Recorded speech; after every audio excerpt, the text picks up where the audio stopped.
Hello and welcome to the first ever Fuel Hotel Marketing Podcast. I am today's host, Stuart Butler. You can find me on the web, on Twitter at Stuart Butler, StuartButler. And I'm joined today with two of my fellow Fueligans. First is Misha Bakikio. Hello, world. Where can they find you on the web? You can find me at Marketing Misha, Meisha. Whoa. Wait a minute. Something funky's going on here. This is episode 250. Somehow I played the intro for the very first episode we ever did back in 2016 in the olden days, which is just crazy. So yeah, it's been 250 episodes of the Hotel Marketing Podcast. That's how it actually all started a long time ago. Over 250 episodes ago, 13,000 minutes of recording time in 7 years. And ever since then, hopefully we've provided a lot of great information to over 500,000 downloads and for hoteliers around the world. So, hey, we've got some cool people here. We got Jeremy and Alyssa, and we're going to share some insights onto creating some great content that's going to be driving some serious conversions. Hey guys, welcome to episode 250. Hey. Hello. I think that you just disappointed whoever's listening, if they're an OG listener. Oh, you think we did? Maybe. I don't know. Yeah. Should we get some guests on? Stuart said he'd be open to coming back on. I hadn't talked to Misha in forever. So I still have the connect. Oh yeah, we'll bring the whole gang back on. So, but yeah, so if you are an OG listener who's been listening for the past 7 years, thank you so much, and we appreciate your patience and your fortitude, man. You stick with stuff. That's pretty impressive. But yeah, so Jeremy, how you doing today, man? Not bad. I feel like there's a lot of pressure on me today for this podcast, number 250. Well, it shouldn't be, because we're not doing like a big 250 episode. It's just a number. Maybe we'll do like something cool at 300, but 250 just it's another number. Oh, thanks. That makes me feel better. Maybe that's because I'm getting older and numbers mean less to me. That's I'm getting old and cranky and curmudgeon-y. So we're recording this before Christmas, but it's going to come out after Christmas. So hopefully everybody got good stuff in their stocking that we talked about last week. So I got to ask you this. You got to answer in the future. Did you guys have a good Christmas? It was great. Was perfect. Did you get your socks, Alyssa, your wool socks? I did. I got my nice wool socks. Alyssa, I heard you got a $350,000 diamond ring, so congratulations. I cut the matching necklace too. Oh, nice. Very good. What did you get, Jeremy? I got my Reese's Sticks. Oh, nice. See, so Christmas miracles happen every day. So, but yeah, hopefully everybody's enjoying their holidays. Just coming back from the year. We only have a little bit, I guess by the time you're listening to this, maybe a couple days before the new year. So what we're going to talk about today is hopefully going to be really helpful in helping everybody work on their content calendars so that the content that they produce not only is helpful for guests, not only is great from a search perspective, but most importantly, what we actually care about is being phenomenally conversion oriented and able to drive some actual revenue for you. But before we get into that kind of stuff, a couple things. If you want to follow along, go to travelboommarketing.com/podcast, click on episode 250. You have all of Jeremy's notes here that he put together, as well as links to the news items and whatnot. All right. So wait a minute. What is that sound?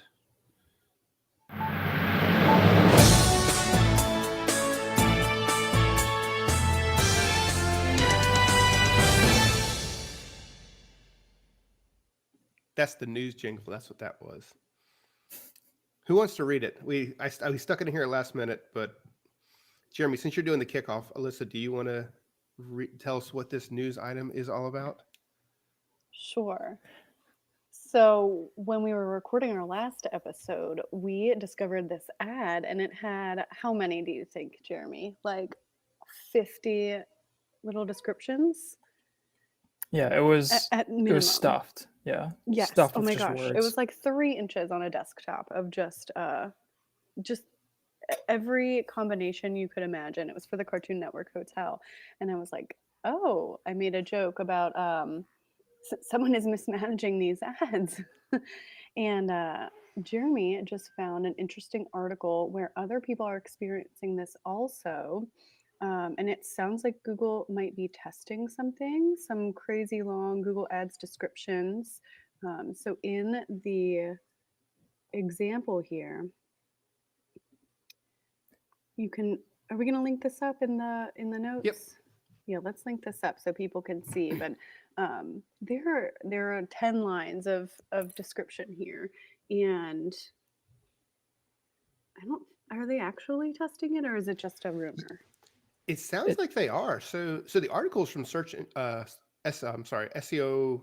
No, I'm sorry. Yeah, SEO Roundtable. SE Roundtable. We're Oh, experts, SE guys. Roundtable. Oh my gosh. Yeah. There's too many different sites we used. But yeah, it's titled Crazy Long Google Ad Descriptions in Google Search. And it just came out the day we're recording this, which is the 20th of December. And it's crazy. So I'm ahead of the game. Yeah, you guys are we're almost a week ahead of the game. But yeah, the some of the examples that they have 660 characters, which is way more than any other ad description has ever had before. So it's crazy. Yeah, I don't think they're actually testing this. I think they are just suggesting that they are testing this. Yeah. What's I the think difference?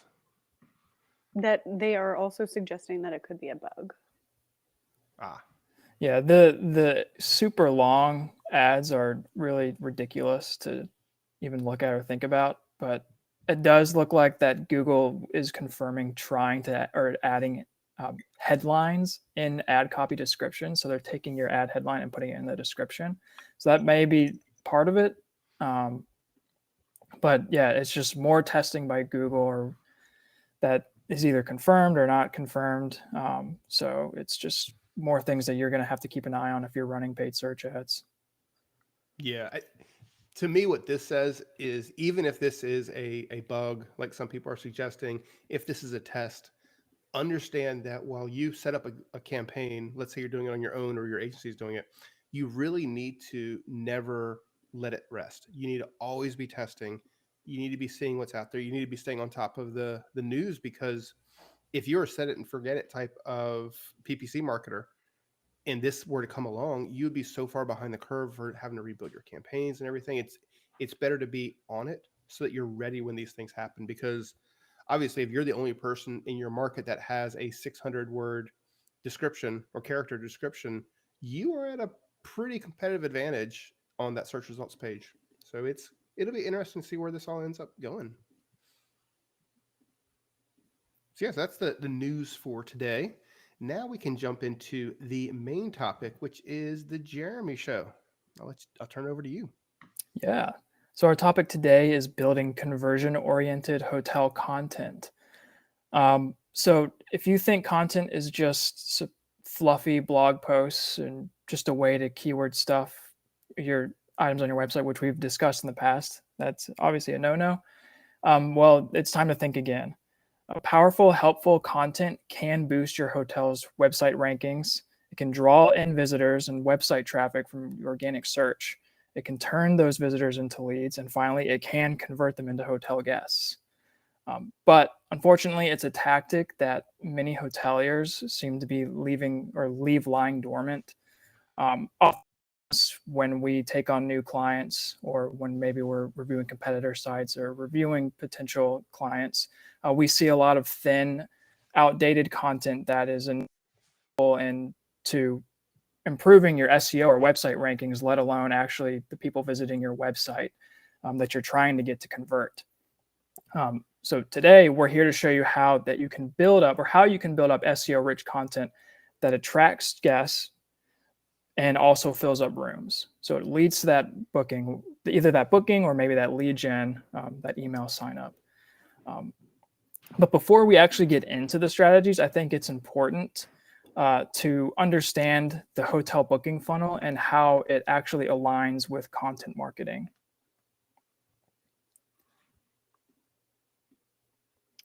All right. So before we break down the conversion funnel.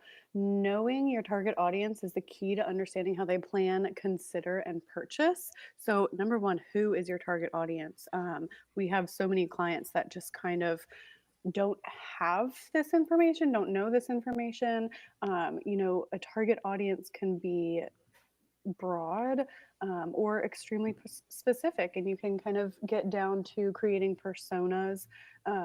But you have to back this up with some data. What are their pain points? What are their goals? Put yourself in their shoes. Who's making the decision? Are you trying to attract more of the same guest, or are you trying to expand and attract a new type of guest? What are these audiences searching for, and what can you do to make that search experience better? Are you a property on a boardwalk with a nightclub? Are you going after people that are between the ages of 20 and 25? Very, very specific audience, that isn't necessarily going to be a good fit for a family. Are you going after a luxury couple looking to spend a ton of money that maybe they don't have kids, or a family with kids, and they are trying to save money, and they're looking for a package deal? They want the free breakfast like Pete loves with his family. It's good, especially there's a big thing of bacon. That's where I'm at. It's like the fake bacon that they put in there. Yeah. But yeah, you can't really understand how your conversion funnel functions until you know who your target audience is and who is moving through your conversion funnel. So, Pete, can you break down the conversion funnel for us? Yeah. And actually, even before that, just kind of building on what you said, New Year is upon us, and it's a good time to dust off those personas that you may have created in the past. And if you haven't, it's probably a good idea that you get out a fresh sheet of paper and actually create some personas, because you're not going to have just one type of guest at your property in most cases, but create a persona of who this person is. This is the Razooks, and they travel to Indonesia 4 times a year, and they only stay where they get to by hot air balloon, whatever it might be. Just whatever you come up with, create a person that is your ideal guest. Understand what tone that you want to speak to with them, because that's going to lead to the content that you want to develop. You may have, Jeremy visiting there, but you also may have Alyssa who wants something completely different. And if you're writing content toward those two people, it'll give you an idea of kind of what you need to put together. Yeah, and these personas can change too. Think a couple years back to the pandemic. If you haven't done this since then, travel has shifted greatly. So it might be a fantastic time to revisit those. And even if you don't get that granular, just knowing your target audience is key. But we did talk about niche marketing on our last podcast episode 249, and that is where personas would really come in handy as well. Very much so. And I think one of the things that Olivia mentioned was, in addition to the content, the tone, and making sure that you're speaking in that audience's language. But yeah, so as you're going kind of through the funnel, really you can break it down into 3 things if you think of it as a traditional funnel. If you think of it as more of a circular cycle where you're also getting that person back into the process, it can be a little bit more complex. But let's just break it down to a simple conversion funnel. The very first thing is going to be awareness and discovery. That could be awareness and discovery for your property, or it could be, in most cases, awareness and discovery of your destination. So just making sure that you can educate your audience, the people who are going to be visiting your property, and make sure that they're familiar enough with your brand to want to move down that funnel. This is the very wide net, the very soft sell information sharing portion of the funnel. Jeremy, I think you have an example here, for our local Myrtle Beach, which is the best time to visit Myrtle Beach. Yeah, I think as far as generating awareness of your brand, or at least getting out in front of people who may be unaware of your property, looking at these broader searches that people may have now determined where they want to stay. They know the destination where they want to go, but they don't know. They're trying to learn more about it now. And this is where, as a hotel, this is your opportunity to step out in front and to rank for, these types of searches, like best time to visit, or what is this destination alike during this time of year? What is there things to do during this time of year, and things and stuff like that. And that's the type of content that not only are you providing, or you should be, or you could be providing helpful content for the people that are searching for that, but it's also the way of introducing your hotel brand, and potentially capturing them and putting them into your funnel. And the crazy thing is, I mean, Jeremy, you and Alyssa specifically have been hitting out of the park in terms of the content and appearing in featured snippets on the search results page. I mean, I know there's a couple in Myrtle Beach, but other clients where it's like, what's the best time to visit Myrtle Beach, best time to visit Pensacola, New Year's Eve things to do, things like that. That one piece of content can really, really drive people who aren't familiar with your property into that conversion funnel. Yeah, definitely. then, And it's, I was going to say, and it's, I know we're at the awareness and discovery phase, but, these types of articles as well, we're not really in this podcast, we're not really going to go really deep into awareness and discovery topics just because they don't often convert as much, but they do convert. Like we've seen it before. People this high up in the funnel, there are times where they do, or they will convert when they find this content. And this is stuff that they may never have found your property if you hadn't written that specific article. And so with that in mind, it's like it's treating every page of your website like the home page, no matter if it's an awareness type of piece of content or whether it's way down the funnel. It's trying to treat every piece of content, every page on your website like the home page. This is your first impression, potentially. Yep. And once you've kind of created that awareness and discovery, you've moved them down the funnel a little bit. The next step of that is going to be the consideration and research specifically for your property. So, okay, I know about the area. People are now getting very serious about making a purchase, but they really haven't selected their property yet.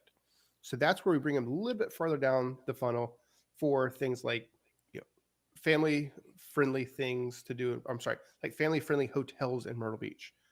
Hotels in Myrtle Beach with a water park, if they've made that a consideration factor.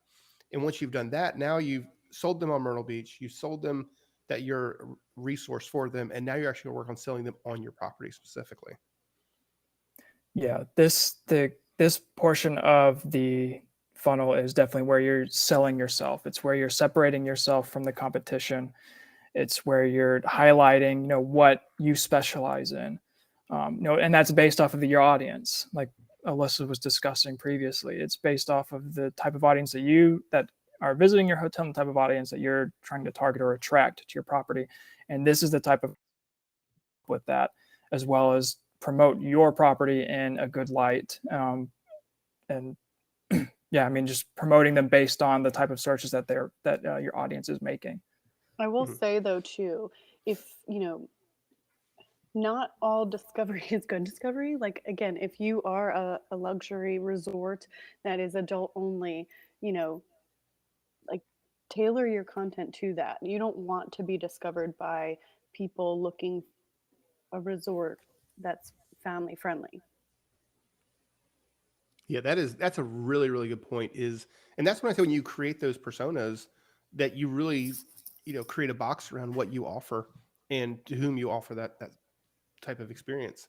So, but then once you kind of get through there, the last step of that is the purchase content. And throughout all this topic that Jeremy has put together, we're really talking about how content impacts the conversion funnel. This is not a typical conversion funnel where you visit the website, you're on this page. What am I doing to push you through? But at this step is really where those two kind of get together, where your content conversion funnel and your website conversion funnel all kind of, play nicely. The last little bit of questions that people are asking, FAQs on your website, the core navigation that they have, questions like why stay at such and such hotel, what are your cancellation policies, checkout policies, all that kind of stuff. That is really great content, and it is content in the sense that it needs to be put together. Unlike, say, an article or something, it's all the same thought process. Yeah, and this is really where it's going to be based off of what people are searching about your property, and specifically maybe not even what they're searching, but what they're asking. If they're calling your property, if they're calling your call center, your front desk, and finding those types of questions that are important to a guest or potential guest, and making sure that you have those answers on your website, and your content on your core pages, or even like Pete, you mentioned, why stay at X hotel? Why should you stay at our hotel? A piece of content like that pretty much lists everything that you have to offer, and is something that you could potentially highlight, like on your homepage as a link. But yeah, this is the purchase phase, is the last step, and it's the last nudge to get your guests or potential guests to book. Awesome. Well, once you know your target audience and understand how content aligns with the conversion funnel, we can really kind of dig into specific tactics that can help with finding keywords that convert, and creating content that converts. So, Jeremy, can you walk us through what that process looks like?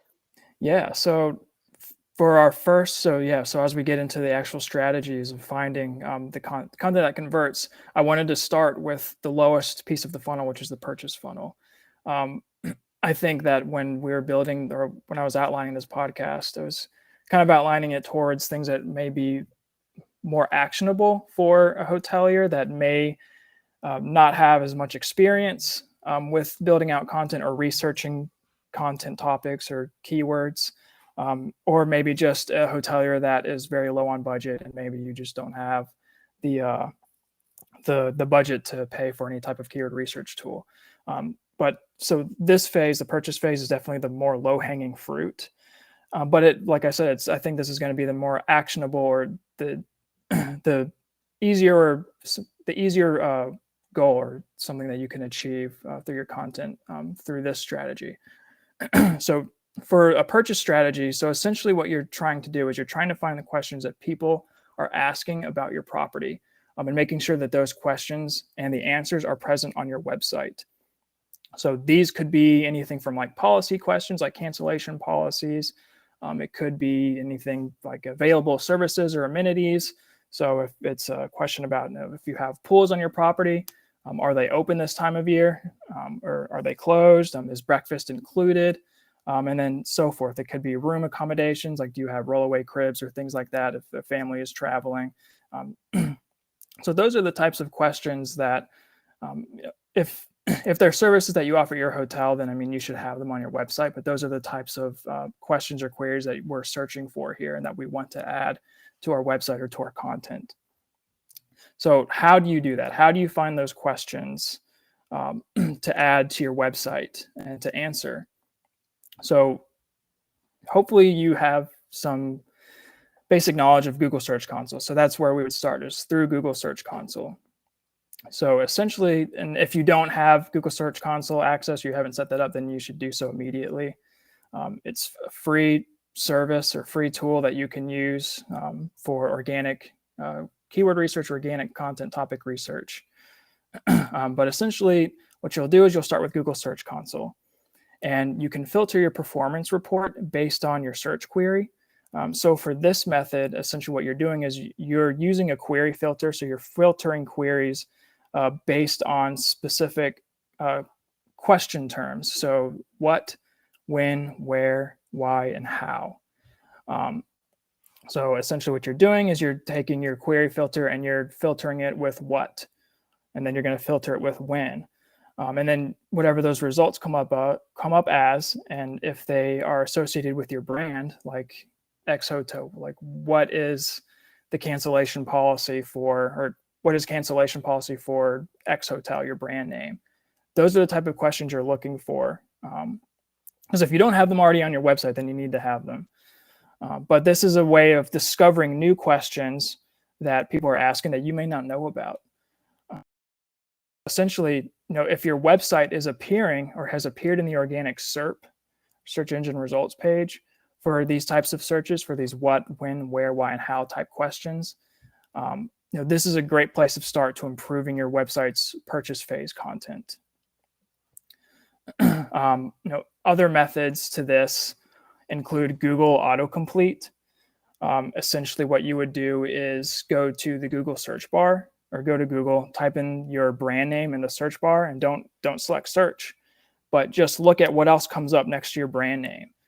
They may not be questions, but they may be searches that people are making, like pool hours, breakfast, dining hours, things like that are just simple questions or simple queries that are going to be useful to you by having them on your website, on the correct pages. So if somebody is searching for, your hotel brand name, dining hours, you want to make sure that if you have an actual restaurant, that you want to have your hours or, your hours or seasonality on your restaurant page. So Google autocomplete is a really good one. And that if you're looking at Google autocomplete and there are, whatever's coming up next to your brand, that people are likely searching for that because there's no other autocomplete with a specific phrase or query along with your brand name. Other methods for the purchase phase includes people also ask. So people also ask is a little more rare at times. Usually for bigger properties, this will show up if you just make a search for your brand name in Google, and you'll see that people also ask section maybe halfway down the SERP. But that's another way of finding questions that people may be asking about your property that you're going to want to have visibility for. I mean, that's just another option to not only answer those questions on your website and make sure that those questions are coming from you because you are the authority here, and that they're correct, but it's also improving your SERP visibility as well. So if somebody does go down and clicks on that people also ask question, if they click on that question, then your website should be listed there answering that question. And so then somebody can click back onto your website, or at least get the question from you, since you are the authority figure and you know what the actual answer is, and not some other website that may not have it correct. Yeah, and I think, Jeremy, you're dead on. I'd expand on that and also say, look at your competition. Look at the OTAs. What are the questions that they are trying to answer for their guests? And understand that we're all kind of hunting the same great hotel guest. So there could be a lot of good tips to go on. And obviously you want to use the data, you want to use the tools you have to actually find the right keywords that you want to optimize for as you build your content, but also kind of look at what people are asking. When you're going on vacation, one of the big questions is like, okay, it's a suite. Is it truly a suite with 2 rooms, or is it like a little half wall? Does it have a pull-out couch? All the little things that may go into your decisions. Think about other people in that same spot too, and just start making that list. We've talked about content calendars before, and it's an annual process. So as you think of stuff, write it on the calendar, and with your content team and your SEO team, kind of see which one of those ones are going to be most effective to write, and not just the ones that you feel like writing that day. It's very important that you put the research into it to make sure there's actually a question being searched online or your guests even care about. Yeah, absolutely. And, these suggestions are all based off of, digital research, online research. So, I mean, if you're looking to go offline and looking for questions that people may be asking, not on, or leaving reviews or anything like that, it's best to ask your front desk. I know we say that a lot. Get in touch with your front desk, and if there are common questions that they receive, then that's something that you might be beneficial to include on your website, or your call center. Might be another way, or guest surveys that you're receiving via emails or things like that.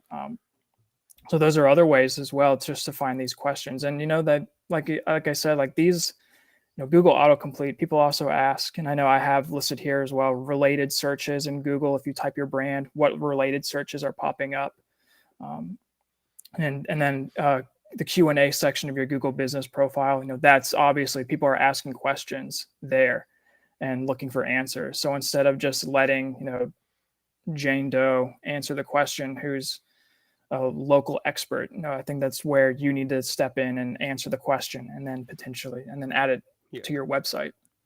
Because Jane doesn't know anything. She's just some rando. She might even be AI for all we know. Right. So we don't want to listen to Jane. We want to listen to your hotel. Yeah. And like I was saying, like, I mean, like I was saying though, I mean, this isn't going to cost you anything but your time. And I know obviously time can be money, but these are all these are strategies that are just going to take your time and your research and just building it out. And and we probably need to do another podcast on like the top number of articles and FAQ questions that every hotel needs to answer. I know we've done that in the past. We probably will dust that off and redo that post 250 plus episodes. But kind of going from there, Jeremy, I think the next question is the content that we want to create for that consideration and research phase. So they know what that destination they want to go to, but they haven't decided on the hotel. What type of content are you seeing from either a search perspective or just a conversion perspective that really works well? So for consideration and research, this is where you're creating content around stay-related keywords or stay-related searches that are relevant to your property. So this could be hotel searches or stay-related searches that have modifiers to them. So think of, I'll just use Myrtle Beach. Myrtle Beach hotels is your very broad type of search or type of stay-related hotel search. But think of a modifier as something like a traveler type modifier. So Myrtle Beach hotels for families, Myrtle Beach hotels that are pet friendly, hotels for couples. So that instance, that's where you're really looking at your audience, like we've discussed. Are you targeting families? Are you targeting people that have pets? And you may be a pet friendly property, or are you more of a luxury romantic type of property where you're really trying to attract couples? This is where you need to be careful, and you need to select the correct type of content to write for your audience. And this is the type of modifier that can do that. In addition to traveler types, you can look at location modifiers. So that would be based off of where your property is actually located in your destination. So that's something like hotels near downtown, hotels near midtown, hotels near amusement parks. So, I mean, these are just all random examples, but, if there's like a large attraction nearby, people visit frequently, or travelers visit frequently, and is very popular, probably, or has search volume behind it. That could be an opportunity to write content. If your hotel is close to that, then that's an opportunity for you to add that to your website. That's a huge one too. I mean, I think we've said it so many times in the past, but as a hotel, you kind of need a little bit of a gut check and realize that in most places or most times, people aren't coming to your property to visit your property. They're coming to visit something that you just happen to be nearby. So by locking onto that, say hotels near Six Flags, budget hotels near Six Flags, whatever that might be, lean into that. That's the reason that your hotel probably exists in the physical location that it currently does. So make that I think a cornerstone of what you're trying to do for that what type content. Yeah, and taking it a step further, if you can capitalize on traffic to an event, it doesn't necessarily need to be a physical location or venue. It could be like the country festival in Myrtle Beach happens every year, and garners how many attendees. Hotel near CCMF. It could be an event as well. Yeah, absolutely. And then just kind of going off of that, off of event and location modifiers, there's a couple more hotel type modifiers. So based on the type of hotel or the type of your hotel. So if it's a boutique property, a luxury property, a budget friendly property, looking for searches in your destination around those types of those modifiers. And then accommodation and amenity modifiers. So if you have a water park, if you have balcony suites, if you have free breakfast, those are other opportunities to find content within that consideration or research phase to build around. And again, like these are pieces where you're trying to separate yourself from the competition. This is your chance to stand out from your competitors. Yeah, and like Pete said, own it. Whatever you are, just own it. If you are budget friendly and you don't have a lot to offer your guests on site, then that's what you are. There's a lot of negative connotation there. sometimes people associate cheap with dirty, but you can be budget friendly and still be a fantastic property. And if you're not a luxury property, then don't call yourself one, because again, if you know your audience, you can create content that converts. Yeah, it's definitely a lot of it is about honesty. I mean, if you're going to start this project or this tactic, you're going to be writing content. You need to write content based on the types of services that you offer, the type of property that you have. That's it's something that's authentic, that's helpful. It's not only going to obviously be helpful or beneficial to your audience that you're writing for, but it's going to be beneficial in terms of ranking, and you're getting good results.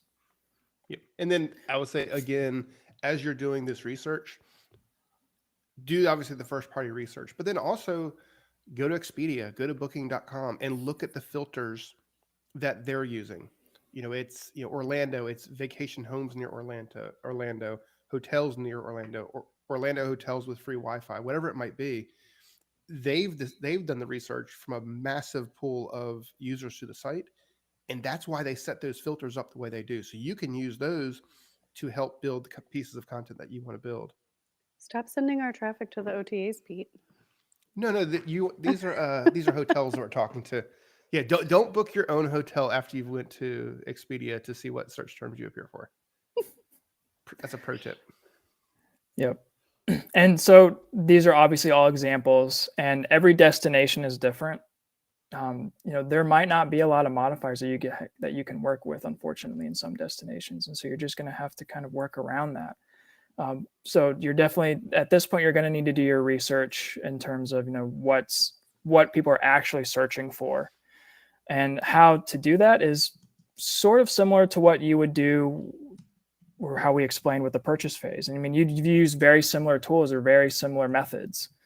You would use, so like I said, if you don't have access to a keyword research tool, if you're not paying for one, or if you're new and you're just trying to get your feet wet, using Google autocomplete, using related searches on Google, using Google Search Console, are great methods or great ways or great places to start in terms of finding, what are people actually searching for in your destination, what are the type of hotels people are searching for, and are those searches do those match what your hotel has to offer?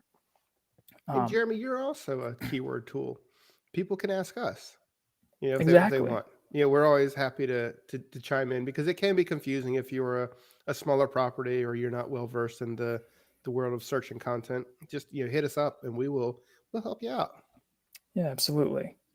So yeah, I mean, so with like Google autocomplete and related searches, you're going to be doing it's somewhat similar in terms of the purchase phase. However, when you're typing in Google in the Google search bar, instead of typing your brand name, your query should include your destination and then plus hotels or plus resorts or plus cabins. So think of Myrtle Beach hotels. That's what I would have typed out in my Google search bar.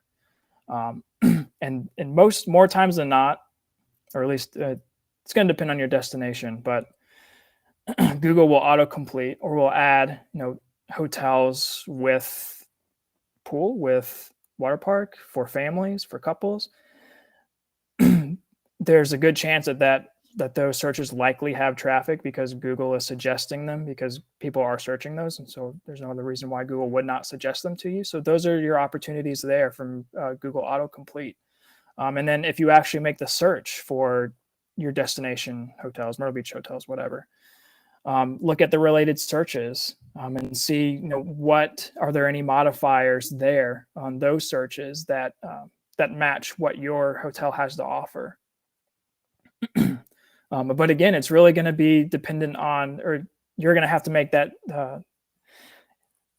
decision, whether it makes sense for your hotel's website, your hotel's property. Obviously, we've said don't just write content for the sake of writing the content. You need to be honest, and you should lean into what you have to offer. If people are searching for those types of searches, and you offer those types of services, then there's no reason, there may not be any reason why you shouldn't write that content. So that's for Google autocomplete and related searches. And then for Google Search Console, you'll do a similar thing where you'll filter your query and your performance report. But what you'll do is you'll include your destination plus, hotels or cabins, like I said, whatever your property type is. You'll just add that query, that filter there. And there's a chance that, based on the type of property you have to offer, you may not even know it yet. You may be showing up for you may be receiving some impressions or showing up in the SERP for some searches or some hotel search modifiers for your destination.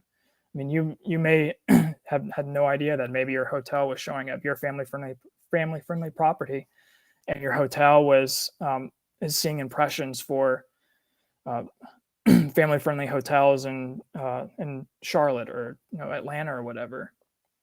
So that's where you get those new ideas or those ideas to write that content, because people, if you're showing up for it and there's impressions behind it, there's a very good chance that people are searching for it. Obviously, Jeremy, you're 'cause doing a it's good showing up in job your search keeping a console. straight face. You're doing a good job keeping a straight face. As Alyssa has her massive 200-pound dog on the camera. Are you weren't paying They never attention? leave I me wasn't alone. even looking at the video. Oh, okay. Because worst case scenario, you just ask your dog what you should search for. Yeah. Pet But no, friendly, pet friendly hotels. Yeah, pet-friendly hotels. I think everything is dead on. Kind of expanding on that, you may be uncomfortable with Search Console or different tools that are at your disposal. So talk to your broader team. Don't be doing this in a vacuum or silo. What do your content people suggest? What do your SEO people suggest? It's the beginning of the year. Bring everybody together. Let's just have a quick, planning session where we talk about what content we need, get everyone's input, and then when you go to that meeting with a plan, you're going to be able to lay out this whole calendar. So all this hard work that we're talking about now can really help you for the whole month, for the whole year as well. Yeah, and too often we have properties come to us and, higher ups want content for the sake of content, but creating content that converts is so much smarter. So using these strategies and tactics to create quality content that is useful for your site visitor or potential guest, is going to produce more revenue for you at the end of the day. Yeah, and I would say too that a goal, and I know we were discussing this before we even started, that aside from just purchases or bookings, lead gen is another great way of tracking how well your content is performing, and these are types of articles or types of content that could lead to that. Email signups, contact us forms and things like that. That's another metric to keep an eye on whenever you're writing this type of content, or any content really. Particularly on the type of content that you're writing. So for instance, CCMF, which is the big country music fest here in Myrtle Beach, if you have an article about that, you may very well get a booking from it, but most likely you can get email signups, you can get event notifications, you can do a lot of other cool stuff. From a content perspective, if they're coming to your site from a search or wherever they get that content, it's very likely they may be earlier in that process. So if you can kind of start that relationship, once you get them into that funnel, then they can start going down your email conversion funnel, which you have a lot more proactive capabilities to drive that train than you do from a content perspective that's going to be out there, really not sure where that person's entering that funnel from. But yeah, so think about all your KPIs, not just bookings. There's a lot of other things that a hotel can do that are really helpful to help drive the overall bottom line and increase your RevPAR. So Jeremy, this is good stuff. Anything else that you want to kind of add that will help people make their content work harder for them and drive bookings? No, I mean, I think follow these steps, and I think you'll be on the right path if you're just trying to get your feet wet. Like I said, if you just have a low budget, and of course, if you need more help, reach out to us, reach out to your good friends at TravelBoom, and we'll help you out making a plan for 2024 and beyond. Yeah. So and I think one of the things that you have in here as well is track your results. To me, that's the huge part, right? So you put all this content together. every once in a while, I'll go back and, on a monthly basis or whatever, and look what's working. And is it working as hard as it possibly can? Are there some articles that you're getting some traction on, but you may just need to refresh, rewrite in some different ways to make it more compelling? Or if there's an article that has a phenomenal conversion rate to a KPI, what are some things you can learn? Were you adding more links to booking or email signups or whatever it might be, and see what you can learn from that article to do it on other ones? Because at the end of the day, you are not a publisher. You're not someone who's just doing this to get great information out there. That information needs to work to put heads in beds. Absolutely. But all right. So that kind of wraps up everything for episode 250. And I think it was a good one. Jeremy, thank you so much for putting all the effort into this. If you want this content, go ahead and go over to travelboommarketing.com/podcast. Click on episode 250, and the full summary of everything we talked about will be in there. The link to the news item that we talked about, as well as a link to the 2023 leisure travel trend study. Now, just because it says 2023 doesn't mean that data is not just as valuable as it was, a day or two ago. It's phenomenal information that's going to help you do a better job in 2024. Now, to add on to that, we're also working on the 2024 hotelier version of that study, which will be coming out soon. But before that even comes out, we have a new piece of research, which is going to be a hidden fee study. So we surveyed over 300 avid travelers from throughout the US and asked them their opinion on hidden fees. That's what we're going to be talking about in our next episode of the podcast, which is 251. We're going to skip a week for the holidays, and we'll be back after the new year. We'll be diving into that one. That's going to be one that I think everybody really should listen to. We've seen all kinds of litigation in terms of, Hyatt was sued. We've seen different legislation being put in place to help curb the use of hidden fees. And when we asked the travelers what they think about it, it was a pretty resounding response. I'll let you guess if they really like hidden fees or they really don't like hidden fees, but we'll cover that answer next time on the podcast, which will be just after the new year. So yeah, so stay tuned, keep listening, and tell all your friends about it who are using hidden fees, and they'll come listen to us next week or next time, and hopefully we'll get them on the right track, because it's all jacked up. You don't want to be having a bunch of hidden fees as a secret. But yeah, great article and great content today, Jeremy. Thank you. If you want to meet us and everything about TravelBoom, you can visit travelboommarketing.com, or you can find us on LinkedIn, which is at linkedin.com/company/travelboommarketing. And from there, you'll find all the links to everything that we have under the sun. Anything else, Jeremy or Alyssa, that you want to share with our listeners before we sign off for the year? Nope. You guys can't shake your head side to side. They don't see that. They will when we're live on like, YouTube. Yeah, I just saw the live I know. YouTube stream notification. Oh, Ellie My made it inbox. onto YouTube. Woohoo! You hear that? I didn't even Ghost? realize it was actually streaming. Go I was working surf. on getting that set up, but ta-da! We're on YouTube. You're Well, famous. perfect. Well, hey, Come back. come over. This is boring for the audio listeners. You should have been on YouTube. You'd have seen this. But anywho, I think that's all we got for this year. Hopefully it was awesome 2023, and We got a big 2024 is going to guy. be even better, like with this puppy. With that being said, TravelBoom is out. Ba-da-bam-bam-bam.